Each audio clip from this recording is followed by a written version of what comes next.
신명기 8장 1절부터 4절입니다. 구약성경 274쪽 신명기 8장 1절부터 4절 교독합니다. 내가 오늘 명하는 모든 명령을 너는 지켜 행하라. 그리하면 너희가 살고 번성하고 여호와께서 너희 조상들에게 맹세하신 땅에 들어가서 그것을 차지하리라. 네 하나님 여호와께서 이 40년 동안에 네게 광야길을 걷게 하신 것을 기억하라. 이는 너를 낮추시며 너를 시험하사 네 마음이 어떠한지 그 명령을 지키는지 지키지 않는지 알게 하시리라. 너를 낮추시며 너를 줄이게 하시며 또 너도 알지 못하며 네 조상들도 알지 못하는 만나를 네게 먹이신 것은 사람이 떡으로만 사는 것이 아니요 여호와의 입에서 나오는 모든 말씀으로 사는 줄을 네가 알게 하려 하심이니라. 이 40년 동안에 내 의복이 헤어지지 아니하고 내 발이 부르뜨지 아니하였느니라. 질문 하나 해보겠습니다. 여러분이 만약에 3년 동안 살아가는 데 필요한 거 다 공급되는데 밀폐된 공간에 감옥 같은 데서 이렇게 갇혀 있을 때 딱 3권의 책을 가지고 들어간다면 어떤 책이겠습니까? 공급이 한번 생각해 보시면 되겠습니다.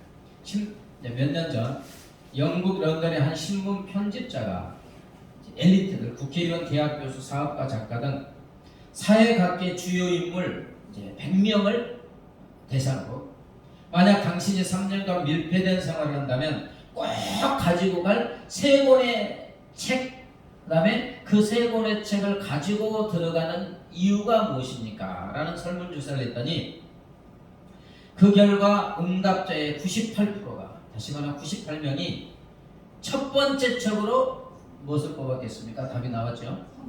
네, 성경. 그런데 그들 중에 예수 믿는 사람이 몇 명이나 되냐? 소수만이 예수님을 믿었고 대부분은 교회를 다니지 않았거나 무신론자들이었다는 거예요. 그들은 한결같이 왜 그러면 첫 번째 성경책을 가지고 들어가려고 합니까? 했더니 고난을 당할 때나 소외에 당했을 때 성경이 용기와 위로를 주리라 믿기 때문입니다. 결정적인 상황에 들어갈 때 성경을 뽑았다는 거예요. 이 통계를 보면 하나님을 믿지 않는 무신론자들까지도 성경의 가치를 인정하고 있는 것을 알 수가 있습니다. 형통할 때는 안 읽는데 결정적인 고난에 내가 3년 동안 밀폐됐을 때 무엇을 가지고 가겠느냐? 믿지 않는 사람도 첫 번째가 성경이라는 거예요. 오늘 말씀은 하나님의 말씀에 관한 것입니다. 본문에서 하나님의 말씀은 어떤 말씀이라고 하느냐? 첫째, 하나님의 말씀은 우리를 살게 하는 말씀인 줄 믿습니다. 1절을 보면 내가 오늘 명하는 모든 명령을 너는 지켜 행하라. 그리하면 너희가 어떻게 해요? 살고.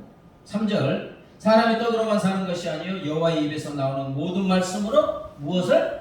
사는 줄을 네가 알게 하려 하심이니라. 산다고 했어요. 살고. 여기서 내가 오늘 명하는 모든 명령은 무엇을 말합니까? 하나님의 말씀을 말합니다. 또 3절에서 사람이 떡으로만 사는 것이 아니요 여호와의 입에서 나오는 모든 말씀으로 사는 줄을 네가 알게 하려 하시니라 하고 있어요.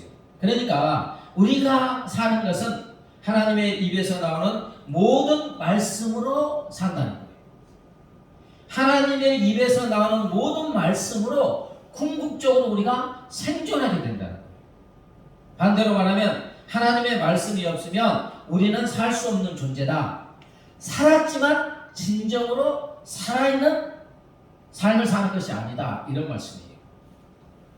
자, 여기서 살고의 원어는 하야로 살다, 생명을 유지시키다, 그 다음에 영원히 살다, 또는 질병과 절망, 심지어 죽음으로부터 소생해서 되살아난다, 생명을 부여해준다, 생명을 회복시켜준다 이 뜻이 있어요. 이 살고라는 우리나라 말로는 간단하게 이렇게 번역을 했지만 언어에는 이런 뜻이 있어요. 다시 말하면 죽은 자도 살게 하고 소성시키시고 생명력이 충만하게 하고 살아가는데 진짜 살게 하는 것이 하나님의 말씀이라는 거예요. 그러므로 하나님의 말씀이 우리의 생명을 유지시켜주는 것이고 질병과 절망 심지어 죽음으로부터 우리를 치유하여 되살아나게 하고 결국 영원한 생명을 부여하여 주는 줄 믿습니다. 다른 여러분, 하나님이 우리를 이제 육신을 무엇으로 만들었습니까? 흙으로 만들었죠. 근데 그 흙은 피조물입니다. 그죠? 아멘? 맞습니다. 육신은 하나님이 지구를 만들고 흙을 만드시고 피조된 흙으로 우리 육신을 만드셨어요. 그래서 우리 육신은 세상에 피조된 것으로 만들었기 때문에 세상의 것들이 필요해요. 떡이 필요합니까? 안 필요합니까? 필요하죠. 우리 육신은 세상의 떡이 필요해요. 다시 말하면 우리 육신에 필요한 것들이 세상에 있는 것들이 세상에 이걸로 채워야 돼요.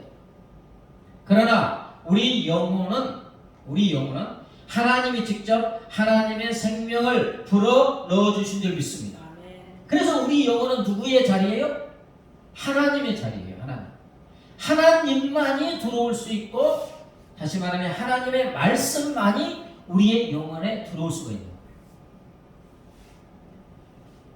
다시 말하면 우리의 영혼을 생명력이 충만하게 하고 살게 하는 것은 우리의 영혼의 양식, 영혼의 생수는 하나님의 말씀인 줄 믿습니다. 창조시에 알 수 있듯이 하나님의 흙으로 우리의 신경, 근육 아주 절묘하게, 그렇죠? 세포 하나하나 이르기까지 우리 DNA를 연결하면 달나라까지 간다잖아요. 우리 이 작은 몸에 아주 절묘하게 걸작품으로 우리 육신을 만들었지만 그때 살아있는 존재입니까? 아직 살아있지 않는 존재입니까? 그렇게 멋있게 걸작품으로 하나님의 형상으로 만들었지만 아직 살아있는 존재가 아니에요.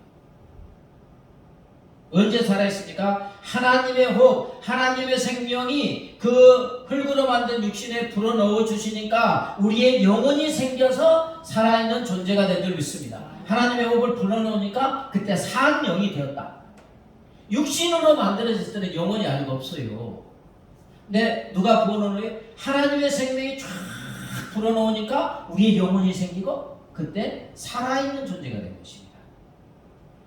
그러므로 여러분, 우리의 영혼, 마음이 생기가 있고 활력이 있어야 우리는 생기가 넘치는 삶, 활력이 넘치는 삶을 살게 되는 줄 믿습니다. 그래서 하나님께서 우리의 영혼을 살리고 우리가 생명력이 충만한 삶을 살도록 하기 위해서 하나님의 말씀을 주신 줄 믿습니다. 하나님의 말씀이 없는 세상 사람들 한번 보세요. 어떤 사람은 주체할 수 없을 정도로 많은 물질을 가지고 있어요. 그리고 최고의 권력과 명예를 가진 사람들. 그러나 하나님이 보시기에 살아있는 것 같지만 살아있는 존재가 아닙니다. 그래서 그들 좀 많은 사람들이 그러면 행복해야 되잖아요. 막 삶의 의미가 충만해야 되잖아요. 근데 삶의 의미를 발견하지 못한 채 스스로 생명을 끌어보는 경우가 굉장히 많이 있습니다. 여러분, 노벨 문학상을 타면 부자입니까? 안 부자입니까? 세계적으로 유명해요. 한 5천만 권 막 이렇게 팔린대요. 명예도 없고요. 물질도 없고요. 그런데 그 노벨 문학상을 받은 해밍웨이부터 해갖고 많은 사람들이 자살을 해요. 권력과 명예를 가졌어요. 왜? 그건 세상적인 거예요. 세상적인 거. 근데 인간의 살아있는 존재는 우리의 영혼이 살아있을 때 살아있는 존재인 줄 믿습니다. 하나님의 말씀이었기 때문에. 그런데 그들에게 영혼을 살게 하고 삶을 활력 있게 하는 하나님의 말씀이 없으니 살아있으나 삶의 의미를 상실한 채 죽어가게 되는 것입니다. 자, 시편 19편 7절 볼까요? 시작. 여호와의 율법은 완전하여 영혼을 소성시키며, 완전한 여호와의 율법, 즉 하나님의 말씀이 우리의 영혼을 소성시킨다. 여기서 소성시킨다는 생기를 돌려주다. 여러분, 생기가 빠져있으면 죽잖아요. 근데 이 소성시키는 생기를 돌려주다, 이 생기를 돋워주다, 이런 뜻입니다. 마치 한여름에 가물어서 비가 오지 않으면 농작물이 말라 비틀어지고 시들어가지만 아침이 있으나 단비를 맞았을 때 막 식물들의 생기가 나고 활력을 되찾는 것처럼 하나님의 말씀은 우리의 죽어가는 영혼, 시들에 가는 영혼을 되살려주는 생명인 줄 믿습니다. 여기도 보면 일주일에 물 안 주잖아요. 그러면 잎사귀가 바짝바짝 말라서 떨어져요. 일주일에 한 번씩 물 주면 살아납니다. 이처럼 하나님의 말씀은 우리 나무에게 물이 생명인 것처럼 우리에게 생명이 되는 줄 믿습니다. 우리로 살게 하는 하나님의 말씀은 탯줄과 같아요. 태아는 100% 엄마와 연결된 탯줄을 통하여 생명을 유지합니다. 이처럼 하나님의 말씀은 우리의 영혼을 살게 하는 탯줄과 같은 줄 믿습니다. 그래서 종교개혁자 마틴 루터는 나는 하나님의 말씀이 없이는 낙원에서도 천국에서도 살 수 없으나 말씀이 있는 곳이면 지옥에서라도 능히 살아갈 자신이 있다. 종교개혁자 말씀으로 계획했잖아요. 하나님의 말씀은 지옥과 같은 곳에서도 진정한 삶이 되게 하는 것이고 천국이라 하여도 천국과 같이 모든 것이 갖추어진다 할지라도 하나님의 말씀이 없이는 진정한 삶이 아니라고 그는 고백하고 있는 것입니다. 하나님의 말씀이 바로 우리의 생명이고 우리로 진정한 삶을 살게 하는 것인 줄 믿습니다. 바벤크라는 사람이 하나님의 말씀은 창조하며 보존하며 살리며 회복하며 새롭게 하며 언제든지 일하여 헛되이 존재하는 법이 없다 이렇게 말했습니다. 하나님의 말씀은 언제나 살아있어서 언제든지 일하고 있다는 거예요. 아멘. 하나님의 말씀이 우리 심령 속에 우리의 삶 속으로 들어오면 그 말씀이 일한다는 거예요. 어떤 일을 하느냐? 우리의 삶을 새롭게 창조하며 생명을 보존하여 주고 회복시켜 주고 새롭게 하여 준다는 것입니다. 다시 말하면 하나님의 말씀만이 우리의 삶을 진정한 삶이 되게 한다. 살게 하는 것이라는 거예요. 여러분 이스라엘 위대한 왕 하면 누구를 떠오릅니까? 다윗이죠. 솔로몬 떠오르지 않아요. 마지막에 그냥 타락이 있기 때문에. 이스라엘 왕 하면 다윗입니다. 위대한 왕. 그런데 다윗의 삶을 살펴보면 또한 다윗만큼 수많은 죽음의 위험과 고난에 처한 인물이 없어요. 사울에게 10몇 년을 정예병 3,000명으로 시도 때도 없이 잡아 죽이려 했죠. 나 옆에서 창을 던지기도 하고 별의별 방법으로 다 죽이려고 했죠. 10몇 년을. 그래서 다윗이 뭐라고 합니까? 나와 사망 사이는 한 걸음뿐이라고 합니다. 성경을 읽어보면 한 걸음만 앞으로 딱 들이면 그냥 저 계곡으로 떨어져 죽을 정도로 생명의 위협을 느낀다는 거예요. 잠을 잘 수 있겠습니까? 없겠습니까? 한 걸음만 뛰면 죽음인데. 여러분 절벽에 다 천길 낭떠러지가 있는데 한 걸음만 하면 떨어진다고 거기서 잠이 오겠어요? 이런 사람이라는 거예요. 그래서 시편 23편에 자기는 사망의 음침한 골짜기로 걸어다녔다 했잖아요. 사망의 음침한 골짜기로 다닐지라도 내가 해를 두려워하는 것은 나중에 신앙 고백이지만 그가 사망의 음침한 골짜기에서 헤맸다는 거예요. 아마 너무 힘들어서 죽고 싶을 때도 많았을 것이고 너무 지쳐가지고 그럼 계속 10몇 년을 정예병 3,000명이 죽이려고 하면 도망가는 거세요. 아마 그냥 잡혀서 죽는 것이 낫겠다. 삶을 포기할 경우도 많이 있었을 것입니다. 그런데 그는 어떻게 이 사망의 음침한 골짜기를 통과할 수 있었는가? 다윗의 고백을 들어보겠습니다. 시편 119편 25절 읽어볼까요? 시작. 내 영혼이 쉼터에 붙었사오니 주의 말씀대로 나를 살아나게 하소서. 50절. 이 말씀은 나의 고난 중의 위로라. 주의 말씀이 나를 살리셨기 때문이다. 52절. 주의 법이 나의 즐거움이 되지 아니하였다면 내가 내 고난 중에 멸망하였으리라. 다윗은 자기 영혼이 쉼터 속에 붙었다고 하는 거예요. 고난이 너무너무 심하여 자기 영혼이 그 진흙 속에 그냥 처박혀서 막 숨을 꼴깍꼴깍 하면서 뒹굴며 심한 낙심 중에 죽을 지경이었다고 쉼터 속에 붙었다는 고백이 그거예요. 그런데 무엇이 다윗 자신을 살렸다고 합니까? 하나님의 말씀이 고난 중에 위로가 되어서 살린 줄 믿습니다. 그게 그렇게 고백했습니다. 하나님의 말씀이 그 죽을 것 같은 심각한 고난 중에 자기의 즐거움이 되어서 심한 고난 중에 멸망하지 않고 살아났다는 거예요. 아마 하나님의 말씀을 묵상하며 그 말씀이 위로가 되고 그 말씀이 즐거움이 되지 않았다면 아마 그냥 낭떠러지에서 자살도 몇 번을 하였을 거예요. 그런데 무엇이 살렸다고요? 하나님의 말씀. 그렇습니다. 하나님의 말씀은 우리가 어떤 심한 고난, 사망의 음침한 골짜기로 다닐지라도 우리를 살려주시는 줄 믿습니다. 진정한 삶이 되게 하는 줄 믿습니다. 또 하나님의 말씀은 어떤 말씀입니까? 하나님의 말씀은 우리 인생을 번성하고 풍요롭게 하여 주는 줄 믿습니다. 1절을 보면 내가 오늘 명하는 모든 명령을 너희는 지켜야 가라. 그리하면 너희가 살고 다음에 뭐랍니까? 번성하고. 하나님의 말씀이 우리의 삶을 번성하게 하고 풍요롭게 한다는 거예요. 이 하나님의 말씀은 시내의 풍성한 물과 같습니다. 중동 국가 이제 사막 지역이 많으니까 가면 산이 민둥산이 많다고 합니다. 나무 한 그루 없는 경우가 많다는 거예요. 왜 그렇겠습니까? 물이 없기 때문에. 그런데 나무가 숲을 이루는 곳이 있는데 어딜까요? 바로 시냇가.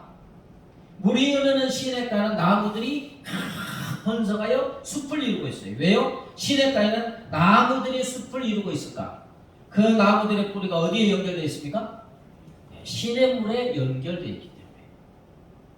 시냇가의 물이 나무로 번성하여 숲을 이루게 하는 것처럼 하나님의 말씀은 우리의 삶을 번성하게 하고 풍요롭게 하여 주는 줄 믿습니다. 시편 1편 1절부터 3절 볼까요? 시작. 복 있는 사람은 오직 여호와의 율법을 즐거워하여 그의 율법을 주야로 묵상하는도다. 그는 시냇가에 심은 나무가 철을 따라 열매를 맺으며 그 잎새가 마르지 아니한 같으니 그가 하는 모든 일이 다 형통하리로다. 여호와의 율법을 즐거워하여 그 율법을 주야로 묵상하는 자는 복 있는 사람이다. 왜 복 있는 사람입니까? 시냇가에 심은 나무가 시절을 쫓아 열매를 맺으며 그 잎사귀가 마르지 아니한 같은 삶이 되기 때문에 복이 있다. 그렇습니다. 시냇가에 심은 나무가 번성하는 것처럼 하나님의 말씀이 우리의 심령 속에 들어오면 우리의 삶을 번성하게 하고 풍요롭게 하여 주는 줄 믿습니다. 자, 신명기 28편 1절 2절 시작. 네가 네 하나님 여호와의 말씀을 삼가 듣고 내가 오늘 여호와께서 너를 세계 모든 민족에 뛰어나게 하실 것이다.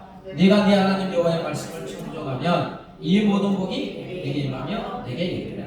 하나님의 말씀이 우리를 세계 모든 민족에 뛰어나게 하고 다음과 같은 복을 받게 한다는 거예요. 저도 나라와 민족을 위해서 하나님 이 나라의 민족이 세계 모든 민족에 뛰어난 민족이 되게 하여 주옵소서 하다가 얼마 전에 이 기도대로 하나님이 응답해 주셨구나. 저만 기도한 게 아니고 다 했겠지만 이 작은 나라 한류가 전 세계에 퍼져가지고 얼마나 좋아하는지 몰라요. 저 어렸을 때는 미국에 막 무슨 이 비디오 보면 어떻게 저렇게 만드나. 근데 지금은 우리나라가 아주 세계 모든 민족의 뛰어난 민족이 된 줄 믿습니다. 왜? 기독교가 들어와서 하나님의 말씀이 그렇게 하여 주는 줄 믿습니다. 번성과 풍요를 주는 복이 신명기 28장 읽어보면 14절까지 쫙 펼쳐져 있는데 이 복을 받으면 마치 천국과 같은 삶이에요. 보면은 성읍에서도 뭐를 받고요? 복을 받고 들에서도 반주 이거 맞춰보세요. 성읍에서도 복을 받고 들에서도 네. 우리 자녀가 복을 받고 농경지의 농작물이 복을 받아 풍년이 들고 들어와도 나가도 언제 어디 있든지 복을 받는다는 거예요. 그리고 우리 손으로 하는 모든 일이 복을 받고 남에게 꾸어질지라도 꾸지 아니하는 복을 받고 머리가 되고 꼬리가 되지 않고 위에만 있고 아래에 있지 않는 복을 받아. 그렇게 되면 우리의 삶이 번성하고 풍요로운 삶이 되는 줄 믿습니다. 무엇이 그렇게 한다고요? 하나님의 말씀. 그러므로 우리를 번성케 하고 풍요롭게 하는 하나님의 말씀은 겨자씨와 같다고 할 수 있습니다. 씨 중에 가장 작은 씨가 뭐 다른 게 있는지 모르지만 거의 겨자씨라고 하잖아요. 너무 작아서 콧바람만 불러도 슉 나가. 그런데 씨 중에 가장 작은 씨, 그러나 이것이 땅에 심겨지면 어떻게 됩니까? 몇 미터 나무가 된다고 하잖아요. 그래서 새들이 와서 깃들이고 보금자를 뚫고 쉼터가 되게 한다. 아마 그 콧바람에 날아가는 겨자씨가 몇 미터 나무가 되면 몇천 배, 몇만 배, 몇십만 배로 번성하게 되는 거예요. 이처럼 하나님의 말씀은 단 한마디의 말씀이라도 우리의 삶을 우리가 상상할 수 없을 만큼 번성하게 하고 풍요롭게 하여 주는 줄 믿습니다. 찾아보면 너무너무 많아요. 그래서 메코 테런이라는 사람은 마음속에 조명하시는 성령님이 계시고 손에 성경을 가지고 있는 사람은 그가 필요로 하는 모든 것을 가지고 있는 사람이다. 자, 성경을 풀어서 알게 하시는 성령님이 지금 우리 안에 거하여 주시는 줄 믿습니다. 그리고 하나님은 우리에게 성경을 이미 주셨습니다. 이러한 우리는 어떤 사람이냐? 우리가 삶에서 필요로 하는 모든 것을 가지고 있는 사람이라는 거예요. 무슨 말씀입니까? 성경, 하나님의 말씀 안에 우리의 삶에 필요로 하는 모든 것이 있다는 거예요.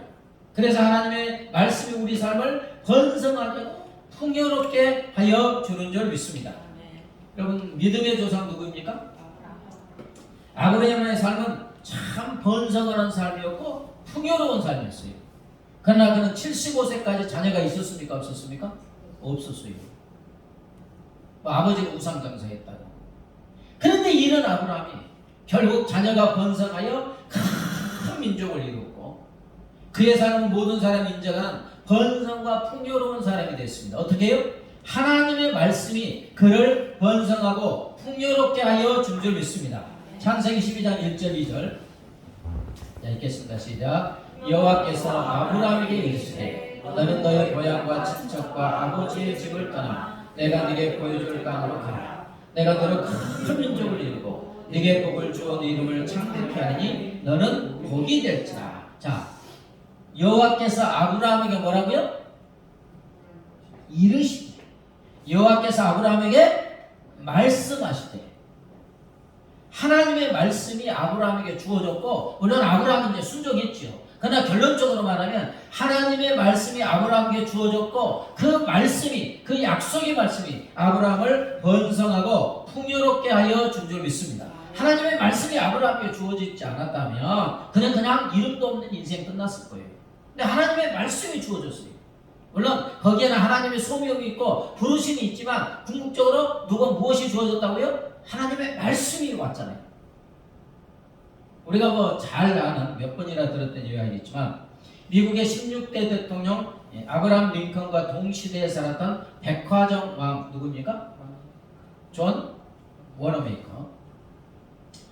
그는 너무너무 가난해서 14살 때 이제 그 가게 종원으로 출발했는데 31살 때, 아주 젊으지요. 31살 때 미국에서 가장 큰 백화점을 세우게 돼요. 그래서 이제 백화점 왕이라고 하는데 그의 일화 중에 우리가 잘 아는 유명한 이야기가 있잖아요. 미국의 해선 대통령이 이 존을 최신부 장관으로 임명하고자 했을 때 조건을 걸었어요. 대통령이 보면 아멘 해야 되는데 아니라고 조건을 걸었어요. 저는 주일을 성수하며 주일학교 교사를 계속 할 수 있다면 최신부 장관을 하겠습니다. 대통령이 허락했을까요? 안 했을까요? 했죠. 네. 주일 성수. 그 다음에 자기가 주일학교 교사했으니까 교사의 직분을 할 수 있으면 제가 최신부 장관 하겠다. 근데 나중에 기자들이 어처구니가 없어가지고 장관직이 주일학교 교사직만도 못하냐고 물으니까 그게 하는 말이 장관직은 부업이고 주일학교 교사직은 나의 본업이다. 이렇게 대답했습니다. 장관직은 조금 있으면 이제 조금 없으니까 부업이고 주일학교 교사직은 평생 내가 해야 하는 본업이다. 존 워너메이커는 말년에 이제 이런 고백을 했습니다. 우리가 많이 들어봤지만 제 재산은 건물과 땅만 해도 대략 200억 달러가 됩니다. 약 22조인데 한 150년 전이니까 3배, 4배로 곱해도 한 뭐 100조 이상이 되는 거죠. 대략 200억 달러가 됩니다. 그런데 이 가운데 가장 가치 있고 소중한 것은 11살의 시골 소년일 때 2달러 75센트를 주고 산 빨간 가죽의 성경입니다. 당시 10살이었던 존은 돈이 없어서 이 성경책을 사기 위해서 1년 6개월 동안 벽돌을 날렸다고 합니다. 벽돌 100개를 날르면 2센트를 받는데 차곡차곡 모아서 성경책을 구입했다는 거예요. 몇 년? 1년 6개월. 같이 살아가는 거예요, 성경을. 그는 말합니다. 왜 이게 가장 귀중한 가치냐? 이 성경이 저의 가장 귀한 재산입니다. 왜냐하면 이 성경이 오늘의 저를 만들었기 때문입니다. 네. 아멘 좀 하세요. 아멘. 네. 원어민의 그의 삶의 순공을 무엇이라고 합니까? 이 성경이 오늘의 나를 만들었다는 거예요. 곧 하나님의 말씀이 그를 번성하는 인생, 풍요로운 인생, 부유한 인생이 되게 하여 주신 줄 믿습니다. 여러분, 하나님의 말씀은 우리를 번성하게 하고 풍요롭게 하고 부유하게 하여 주는 줄 믿습니다. 이건 뭐 증명된 거예요. 증명된 거. 하나님의 말씀, 복음이 들어가는 곳이고 부유하지 않는 나라가 없어요. 잘 살지 않는 나라가 없어요. 그건 2000년 역사가 증명합니다.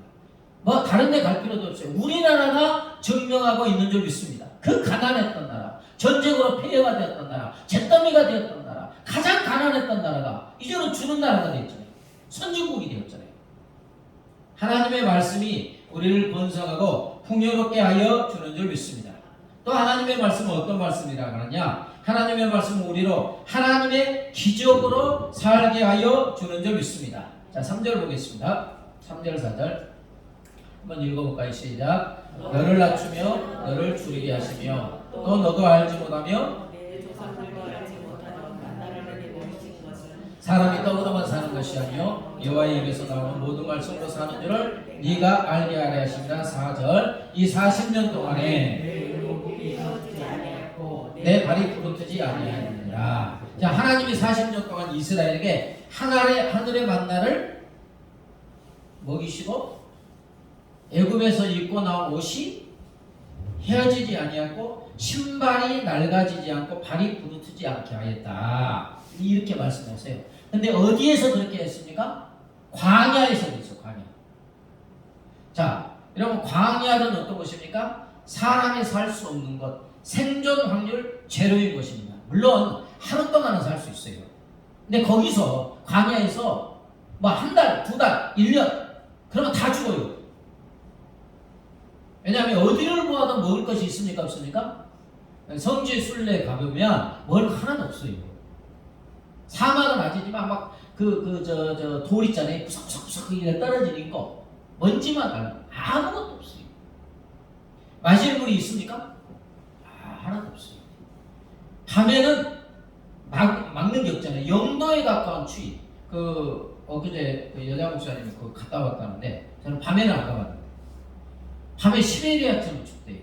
막은 게 바람이 그렇게 세가지고 영도에 가까운 그렇게 춥고 낮에 그늘이 있습니까? 없습니까? 찌는 듯한 터예요. 여러분, 여기에 노예학자를 포함한 200만 명이 먹지 않고 마시지 않고 밤에 시베리아 같은 추위, 낮에 찌는 듯한 더위에 며칠이나 생존할 수 있겠어요? 만약 거기서 산다면, 우리가 거기 간이 있다면 10일 정도 지나면 아마 노약자부터 다 죽을 거예요. 그죠? 30일이면 어떤 장정도 죽는 거예요. 우리가 물론 기도원에 가서 금식할 때 물만 먹고 금식할 때만 40일 금식도 하지만 그건 좋은 환경에서 물을 먹을 때 얘기고, 밤에 그렇게 죽고 밤에 낮에 찌는 듯한 더위에 물도 먹을 것도 없다. 30일이면 다 죽습니다. 그런데 이 척박한 광야에서 몇 년을 살았다고요? 40년. 누구에 의해서? 하나님에 의해서. 먹을 것 광야에 어디에도 없기 때문에 하나님께서 하늘에서 무엇을?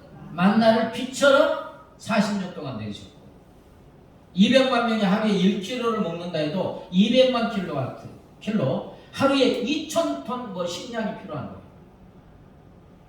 마시는 물 하루에 1.8리터 더 먹을 것 같은데 페트병 한 병씩만 먹어도 200만 병기가 필요합니다. 그런데 하나님은 반석에서 안반수 물이 흘러나오기 위해서 이스라엘 진영에 강물처럼 흐르게 하시고 씻기도 하고 세탁도 할 수 있게 하여 주신 줄 믿습니다. 어디서 냈는지 모르겠어요. 40년 동안 한 군데 머물러 있는 게 아니잖아요. 수십 군데 이동했잖아요. 누가 물을 내셨어요? 하나님. 낮에는 이스라엘 진영 위에 최고로 좋은 구름기둥 선풍기 에어컨으로 쫙 시원하게 하셨고, 밤에는 뭐요? 밤에는 불기둥 난방으로 하셨고, 밤에 불기둥이 조명 역할을 합니까? 못합니까? 네, 활동할 수 있게 하시고, 옷과 신발은 입고 있던 옷, 신고 있던 신발, 처음 입고 신은 그대로 아마 여기 세탁했겠죠? 안 했을까요? 근데 그게 달아지지 아니했다. 헤어지지 아니했다. 몇 년 동안?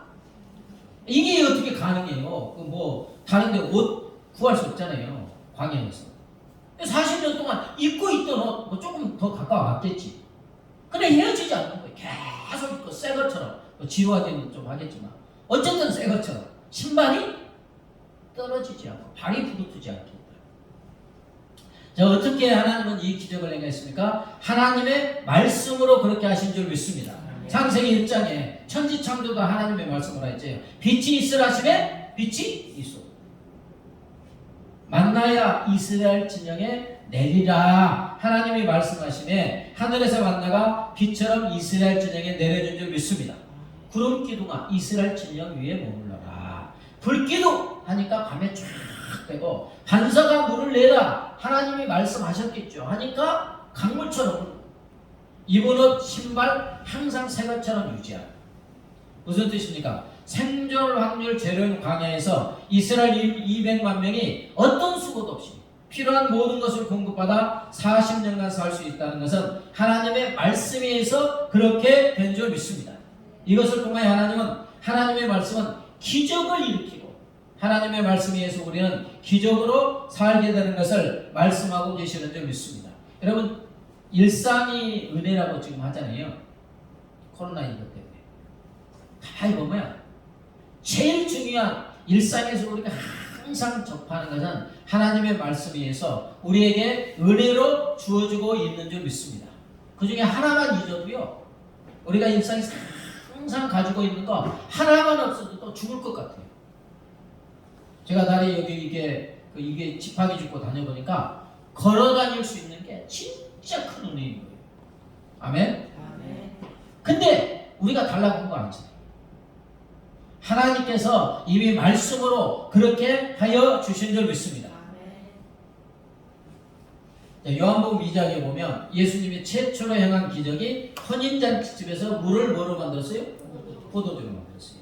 잔치집에 갑자기 포도주가 다 떨어지면 포도주가 이스라엘 혼인잔치집의 핵심적인 거기 때문에 아주 곤란의 지경에 처해집니다. 주인이 어쩔 줄 몰랐어요. 생략하고 예수님이 하인들에게 돌 항아리 6에 물을 뭐라고요? 가득 채우니까 이제 물을 떠서 연회장에 갖다 주라. 예수님이 말씀하시니까 하인들이 순종하고 물을 떠서 연회장에 갖다 주니 최고의 포도주가 되는 기적이 일어난 줄 믿습니다. 근데 어떻게 그렇게 됐느냐 이거예요. 그 잔치집에 말씀 되시는 예수님이 계셨기 때문인 줄 믿습니다. 예수님이 말씀입니다. 아멘. 예수님이 말씀이고, 예수님의 입에서 나온 것도 말씀이고, 예수님의 행동도 말씀인 줄 믿습니다. 예수님 자신이 말씀이에요. 입에서 나오는 거, 행동 다 말씀입니다. 말씀 되시는 예수님이 혼인잔치집에 있었고, 그곳에 예수님의 말씀이 있었고, 하인들이 그 예수님의 말씀을 따랐을 때 물이 포도주가 되는 기적이 된 줄 믿습니다. 그래서 하나님의 말씀을 우리로 하여금 하나님의 기적을 보게 하고 기적으로 살게 하여 주시는 줄 믿습니다. 성경 속에 보면 이제 그 신약 성경을 읽어봐도 수많은 기적이 있어요. 홍해가 쫙 갈라지고, 보리떡 5개 물고기 25,000명 먹고 12강줄이가 남고, 밤새 한 마리 고기도 못 잡았던 베드로에게 그물이 찢어질 만큼 많은 물고기를 잡고, 갈릴리의 거센 바람과 파도가 찬장해줘. 베드로가 물 위를 걷는 기적도 수많은 기적이 나오는데 이 기적이 어떻게 일어났냐? 누가복음 5장에 보면 밤새 고기 한 마리 못 잡은 베드로에게 예수님이 배 오른편에 그물을 던지라 말씀하시는 거예요. 던지라. 그러니까 베드로가 내가 밤새 고기를 못 잡았지만 말씀에 의지하여 당신이 말씀하시니까 잡힐지 안 잡힐지 모르지만 당신이 말씀하시니까 말씀에 의지하여 그물을 내리겠습니다 하고 그물을 던졌더니 그물이 찢어질 만큼 잡힌 줄 믿습니다. 기적을 보면 걸어와라 하니까 물 위를 걸어왔고, 그죠? 주님이 말씀하시면 그대로 기적이 일어나는 줄 믿습니다. 그래서 말씀이 있으면 불가능이 가능이 되는 줄 믿습니다. 절대 불가능이 가능이 되는 거예요. 죽을 것 같은 인생이, 죽어가는 인생에 하나님의 말씀이 주어지면 기적적으로 살아나서 기적 같은 인생으로 살아가게 되는 줄 믿습니다. 예. 그러므로 우리는 어떻게 살아야 됩니까? 말씀으로 살아야 할 줄 믿습니다. 1절 내가 오늘 명하는 모든 명령을 너희는 지켜 행하라. 자, 시편 119장 볼까요? 자, 127편 시작. 127절 시작. 그러므로 금 곧 순금보다 더 사랑하리라. 131 내가 주의 계명들을 사모함으로 내가 입을 열고 헐떡였나이다. 자, 신명기 6장 6, 7절 시작. 오늘 내가 네게 명하는 이 말씀을 너는 마음에 새기고 내 자녀에게 부지런히 가르치며 길을 갈 때든지 누웠을 때든지 일어날 때든지 이 말씀을 강론할 것이며. 하나님의 말씀을 무엇보다 더 사랑한다고요? 금, 순금보다 더 사랑한다고 시편 기자는 고백하고 있어요. 그리고 하나님의 말씀을 연인을 사랑하듯이 사랑했는데 얼마나 사랑했느냐? 입을 열고 헐떡일 정도로 목마른 사슴이 물을 찾아 헤매고 헐떡이듯이 그렇게 헐떡였다는 거예요. 너무 말씀을 사모했어요. 그리고 하나님의 말씀을 자기 마음판에 새겼다는 거예요. 그리고 더하여 우리 자녀에게 어떻게 하라고 합니까? 어떻게 가르치라고요? 부지런히 가르쳐야 하는 줄 믿습니다.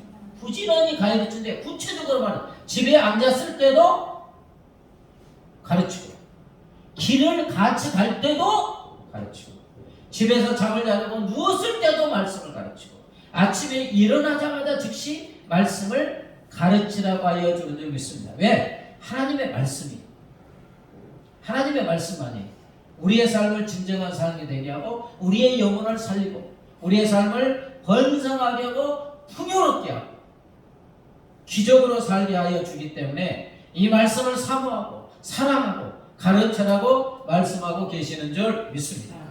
말씀을 정리합니다. 오늘 말씀은 무엇이라고 합니까? 하나님의 말씀은 우리를 살게 하고 생명에 충만한 삶을 살게 하고 우리의 삶을 번성하고 풍요롭게 하고 기적으로 살게 하여 주시는 줄 믿습니다. 할 수 있다 하신 이는 찬양과 달고음의 말씀 찬양하신 후에 기도하겠습니다.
하시고 생명이 충만한 삶을 살게 하시는 하나님의 생명의 말씀을 우리에게 허락하여 주심을 감사합니다.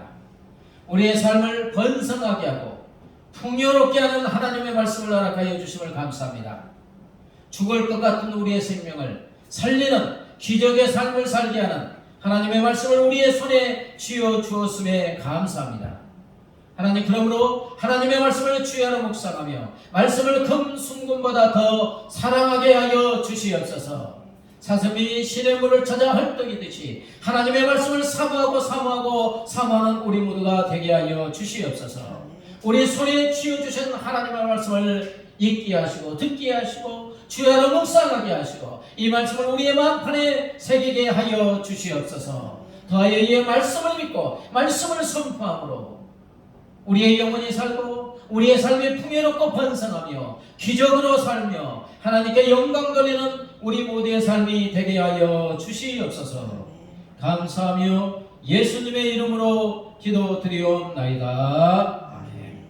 이제는 말씀이신 우리 주 예수 그리스도의 은혜와 독생성자를 십자가에 내어주신 하나님 아버지의 무한하신 사랑과 영원히 우리와 함께 하시는 성령 하나님의 교통하심과 인도하심과 보호하심이 하나님의 말씀을 하나님의 말씀으로 믿고 하나님의 말씀을 부지런히 읽고 묵상하며 또 가르치기로 결심하는 우리 모두 위에 이제부터 영원까지 함께 하시기를 간절히 축원하옵나이다.